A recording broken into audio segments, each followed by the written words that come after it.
한 절만 제가 봉독해서 올리겠습니다. 그가 그곳 이름을 마사 또는 머리바라 불렀으니 이는 이스라엘 자손이 다투었으며 또는 그들이 여호와를 시험하여 이르기를 여호와께서 우리 중에 계신가 안 계신가 하였음이더라. 아멘. 이 시간에는 나는 어떻게 하지? 나는 어떻게 하지?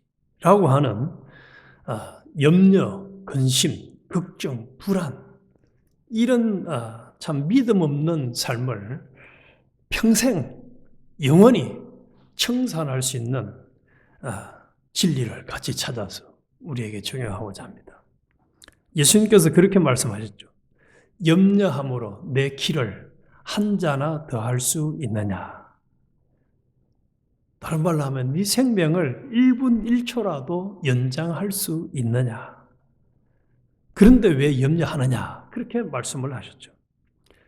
우리는 살면서 나는 어떻게 하지? 라는 말을 참 많이 하고 참 많이 들으며 살아가는 것 같습니다. 나는 어떻게 하지? 우리 가정은 어떻게 하지? 우리 교회는 어떻게 하지? 우리나라는 어떻게 하지? 계엄령이 선포됐다가 얼마 됐다가 또 없어졌다가 뒤죽박죽 되니까 이 나라는 어떻게 하지? 우리 회사는 어떻게 하지? 우리 자녀는 어떻게 하지? 등등과 같이 거의 99% 살아갈 것에 대한 불안, 초조, 불신앙 섞인 말을 하기도 하고 들으며 살아가는 중이 아닌가요? 그렇다면 미래에 대한 나는 어떻게 하지에 대한 질문 대신 과거를 돌아봅시다. 지난 과거가 우리의 생각과 계획, 염려대로 된 게 한 개라도 있는지 100% 전적 하나님의 계획과 은혜 인도대로만 되었습니다. 이스라엘 백성들의 출애굽 과정이나 그들이 홍해를 만났을 때 죽음의 고비를 넘긴 것, 또 16장에서 먹을 것이 없어 원망 불평할 때 만나와 메추라기로 그들의 기근의 고비를 넘긴 것, 모두는 그들의 수고와 노력의 대가가 아니라 하나님의 은혜로 해결되었죠. 아멘이시죠? 하나님의 은혜로 해결되었어요. 그들이 염려 걱정한 대로 해결된 게 아닙니다. 우리 하나님은 옛날이나 지금이나 우리의 행위대로 갚으시지 아니하시고 선하심, 인자하심, 긍휼의 풍성하심으로 우리의 의식주와 보호, 또 섭리, 보호, 사랑의 은혜를 베풀어 주셨습니다. 아멘이시죠? 그래서 지금까지 우리가 살아있고 이 순간에 이 자리에서 예배드리고 있는 것입니다. 할렐루야. 하나님은 우리의 일용할 양식을 공급해 주셨습니다. 각종 사건, 사고로부터 보호해 주셨습니다. 수많은 위험의 요소로부터 우리를 지켜주셔서 우리가 지금 살아 있습니다. 이스라엘 백성에게만 만나와 메추라기를 주신 것이 아니라 우리에게도 약속대로 공급해 주셨습니다. 그럼에도 나는 어떻게 하지? 하고 불안해하는 것은, 걱정하는 것은 하나님의 은혜를 잊은 행위입니다. 감사가 없는 행위. 우리 목사님을 통해서 명확하게 증거. 왜 불평불만한다고요? 감사가 없으니까 불평불만하는 거예요. 하나님이 해주신 것에 대한 감사가 없는 거예요. 잊어버린 거예요. 감사를 잊은 이 불신앙의 행위, 다시는 이런 행위를 하지 않기를 하나님은 우리에게 기대하십니다. 그러면 우리는 어떻게 앞으로 살아가야 할까요? 1절에서 7절에 보면은 반석에서 물을 공급해 주신 하나님이심을 알 수가 있습니다. 이 출애굽기 17장은 두 가지 중요한 사건을 다루는데요. 첫 번째는 백성이 르비딤에서 물이 없자 불평하였습니다. 그리고 하나님께서는 바위에서 물을 내어서 그들에게 공급해 주셨습니다. 그리고 두 번째는 아말렉과 전투에서 모세가 손을 들고 기도할 때는 이기고 또 손이 내려오면 지게 집니다. 그런데 결국은 하나님이 승리하도록 은혜를 베풀어 주신 이 두 사건을 다루고 있는데, 이 17장은 하나님의 공급, 또 백성의 믿음, 그리고 기도를 통한 승리의 중요성을 강조하고 있습니다. 먼저 보면은 이스라엘 백성은 르비딤에 도착했을 때에 물이 없자 불평하며 모세를 원망합니다. 2절에 보면은 백성이 모세와 다투어 이르되, 저는 이 다투어 이르되 이 말씀을 묵상하면서 다투어 이르되, 또 보십시오. 우리에게 물을 주어 마시게 하라. 모세가 그들에게 이르되 너희가 어찌하여 나와 다투느냐? 너희가 어찌하여 여호와를 시험하느냐? 거기서 백성이 목이 말라 물을 찾으며 그들이 모세에게 대하여 원망하여 이르되, 당신이 어찌하여 우리를 애굽에서 인도하여 내어서 우리와 우리 자녀와 우리 가족이 목말라 죽게 하느냐? 오늘 제목은 뭐라고요? 어떻게 하지? 이 물이 없는 상황에서 우리 집안들 다 죽게 되는데 어떻게 하지? 하고 있는 거예요. 어떻게 하지? 하고 있어요. 심지어 그들은 하나님을 시험하여 말하기를, 7절, 오늘 읽은 마지막, 제가 읽은 7절, 여호와께서 우리 중에 계신가 안 계신가? 이야, 참 대단한 사람들이죠. 하나님이 계시나 안 계시나? 이 말은 한때 누가 했던 말이냐? 모세에게 바로왕이 했던 말이에요. 하나님이 어디 있어? 참 대단한 사람들 많습니다. 그런데 이게 남의 얘기가 아닐 수가 있습니다. 하나님이 계신다면 왜 나한테 왜 우리 가정에 이런 환경을 만들어줬지 하고 원망, 불평 쏟아낼 때는 이들과 동기동창이에요. 같은 동문들입니다. 하나님이 진짜 계신 거 맞나? 내가 그렇게밖에 못했나? 하나님이 살아 계신 거 맞아? 어떻게 하지? 이게 우리의 실제적인 본 모습이 아닌지 말이에요. 그들은 모세에게 물었다고 단순히 이야기한 것이 아니라 다투었다고 3번이나 이 짧은 성경에서 이야기를 하고 있습니다. 2절에서 2번, 7절에서 1번. 아주 모세를 잡아 죽일 기세였음을 얼마든지 짐작할 수 있는 대목입니다. 목소리가 쪼만했을까요? 컸을까요? 모세에게 이야기할 때, 모세 어른, 우리를 이쪽으로 인도한 거는 고마운데 우리 큰일 났어요. 이렇게 했을까요? 이거 보니까 다투었다는 거 보면요, 미국 오니까 똑같은 걸, 한국과 같은 걸 본 적이 있어요. 사고 나면은, 교통사고가 딱 나면은 어떻게 합니까? 제일 먼저 큰 소리부터 치더라고요. 아마 그 모습이나 이들의 모습이나 비슷한 것 같아요. 아주 큰 소리 치면서 모세를 죽이려고 달려듭니다. 그래서 모세가 아주 곤란한 상황이었습니다. 그러나 하나님은 감당 못할 어려움을 주실까요? 안 주실까요? 안 주십니다. 4절에 보니까 이 상황에서 모세는 하나님께 부르짖으며 기도합니다. 내가 이 백성에게 어떻게 하리까? 그들이 조금 있으면 내게 돌을 던지겠나이다 라고 다급히 응답을 요구하며 기도합니다. 그때 하나님 모세에게 5절에서 나일강을 치던 내 지팡이를 들고 반석을 치라고 명령하시고, 모세가 그대로 순종했을 때 반석에서 물이 나와서 백성을 구원해 주셨습니다. 이 사건은 하나님의 인내와 공급을 보여주며 백성의 믿음의 부족함을 잘 드러내고 있습니다.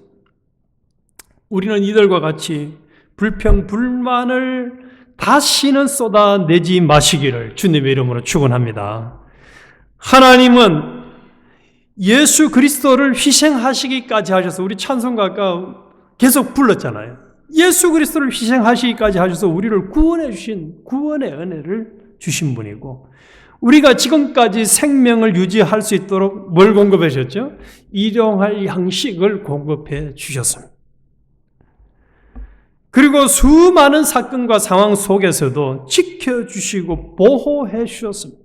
섭리해 주신 은혜가 얼마나 큰지. 또 지금 생각해보면 그 어느 때보다도 풍성하고 넉넉한 이 삶을 살 수 있도록 영육으로 챙겨주신 은혜가 얼마나 큰지. 우리가 이런 은혜에 대한 감사를 잊지 않고 항상 기뻐하고 감사하며 믿음으로 살아간다면 앞으로 더욱 우리에게 하나님이 잘해 주실 것입니다. 잘하실 거예요.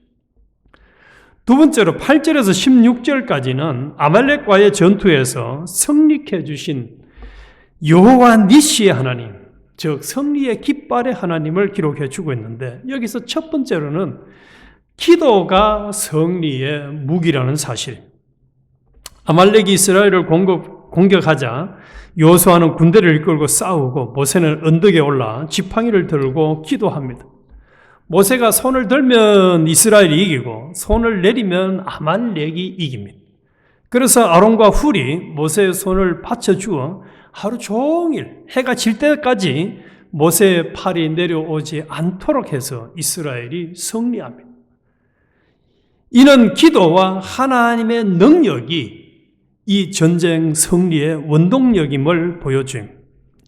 시편 20편 7절에 보면 이런 말씀이 있습니다. 어떤 사람은 병거를, 어떤 사람은 말을 의지하나 우리는 여호와 우리 하나님의 이름을 자랑하리로다. 또 다니엘이 기도할 때에 사자굴에서 구원받은 사건은 기도가 승리의 무기임을 잘 보여줍니다. 기도는 옛날이나 지금이나 하나님의 능력을 이끄는 도구입니다. 그리고 이 사건을 통해서 하나님은 하나님의 일하심, 역사하심을 잊지 말고 기억하기를 원하십니다. 전투가 끝나고 나서 하나님 모세에게 이 일을 책에 기록하고 아말렉을 대대로 기억하라고 명령한 14절에 보면은 여호와께서 모세에게 이르시되 이것을 책에 기록하여 기념하게 하고 여호수아의 귀에 외워 들리라. 그렇게 말씀합니다. 그래서 잊어버리지 말라는 거예요. 기도할 때 하나님이 그 응답으로 전쟁을 승리케 해준 것을 잊어버리지 말아요. 자신들의 노력과 실력으로가 아니라 하나님의 함께하심과 역사하심으로 승리한 것을 기억하고 확고한 믿음의 사람이 되기를 강력히 촉구한 말씀입니다. 이스라엘 백성들은 조그마한 어려움만 만나도 원망하고 불평을 했죠. 우리를 왜 애굽에서 인도해냈느냐? 거기 있을 때는 배불리 먹고 잘 살았는데 왜 이 광야로 인도해서 여기서 죽게 하느냐? 무덤이 없어서 여기 와서 묻으려고 하느냐? 왜 물이 없느냐? 왜 먹을 양식이 없느냐? 심지어는 이 말은 죽을 때까지 해서는 안 되는데 하나님이 도대체 우리와 함께 계시나 안 계시나? 하나님 우리와 함께 계신가 안 계신가? 이야, 참 이런 강팍을 부렸습니다. 그러나 그들은 뭘 잊어버렸죠? 출애굽의 은혜와 홍해를 건널 때 하나님이 대적을 물려쳐 주셔가지고 장정만 60만 명이 넘는 사람이 한 사람도 죽지 않고 다 건넜던 사건. 그래서 그 사건을 만났을 때는 그들이 하나님 앞에 뭘 했죠? 찬송을 했습니다. 15장 1절에 보면 이때에 모세와 이스라엘 자손이 이 노래로 여호와께 노래하니 일렀으되 내가 여호와를 찬송하리니 그는 높고 영화로우시며 말과 그 탄자를 바다에 던지셨음이로다. 또 이렇게 얘기했어요. 여호와는 나의 힘이요 노래시며 나의 구원이시로다. 이렇게까지 고백했던 사람들이, 그는 나의 하나님이신 내가 그를 찬송할 것이요 내 아버지의 하나님이시니 내가 그를 높이리라. 여호와는 용사시니 여호와는 그의 이름이시로다라고 찬송했던 사람들이 여호와가 계신가 안 계신가 하고 마구제비로 입을 놀립니다. 이 은혜와 찬송을 잊은 자들입니다. 우리는 잊어버려야 할 것도 많이 있지만 잊어버리지 말아야 할 것이 있습니다. 하나님의 사랑과 역사의 섭리, 그 일하신 만큼은 절대로 잊어서는 안 됩니다. 그래야 하나님이 높여주시고 일하셔도 바울이 나의 나된 것은 하나님의 은혜로 된 것이니 내게 주신 그의 은혜가 헛되지 아니하여 내가 모든 사도보다 더 많이 수고하였으나 내가 아니요 오직 나와 함께 하신 하나님의 은혜로라 라고 고백한 것처럼 우리도 고백하며 평생 겸손하게 살아갈 수가 있습니다. 모세는 승리의 기념으로 제단을 쌓고 그 이름을 여호와 니시라고 부르면서 하나님이 승리의 깃발임을 선포합니다. 이는 우리가 살아갈 때도 계속 고백해야 될 하나님의 승리다. 하나님이 하셨습니다. 하나님이 하셨습니다. 이런 교훈은 로마서와 사무엘상에서도 찾아볼 수 있는데 로마서 8장 37절에 보면 이 모든 일에 우리는 사랑하시는 이로 말미암아 우리가 넉넉히 이기느니라. 또 사무엘상 17장 45절에 보면은 다윗이 블레셋 사람에게 이르되 너는 칼과 창과 단창으로 내게 나오거니와 나는 만군의 여호와 이름 곧 네가 모욕하는 이스라엘 군대의 하나님의 이름으로 내게 나아가리라. 온 땅으로 이스라엘 하나님이 계신 줄을 알게 하겠고 또 전쟁은 여호와께 속한 것인즉 그가 너희를 우리 손에서 넘기리라 라고 하면서 다윗이 골리앗을 물리칠 때 하나님의 이름을 의지했음을 강조합니다. 그 승리가 다윗의 능력이 아니라 하나님의 능력으로 이루어진 사건임을 분명히 보여주고 있습니다. 그래서 결론적으로 하나님은 우리의 필요를 채워주시는 분이십니다. 또 믿음과 기도를 통해 승리의 삶을 허락하십니다. 어떤 종류의 어려움이 닥치더라도 하나님의 은혜와 사랑, 일하심을 잊어버리고 원망, 불평을 쏟아내는 불신앙의 사람이 안 되기를 하나님은 기대하십니다. 또 어떤 부족함을 느낄 때 우리는 이제 하나님을 신뢰하며 살아가야 됩니다. 기도해야 파란만장한 마귀 세상과의 전투에서 기도를 통해 하나님의 능력을 의지함으로 승리하는 주인공이 되십시다. 승리의 순간마다 하나님께 감사하며 그분의 이름을 높이는 참 멋진 십자가의 군병으로 살아가야 하겠습니다. 그래서 다시는 나는 어떻게 하지? 라고 하는 이 불신앙의 말을 하지 않고 하나님께 크게 영광만 돌리는 주인공이 되시기를 주님의 이름으로 축원합니다. 기도드리겠습니다.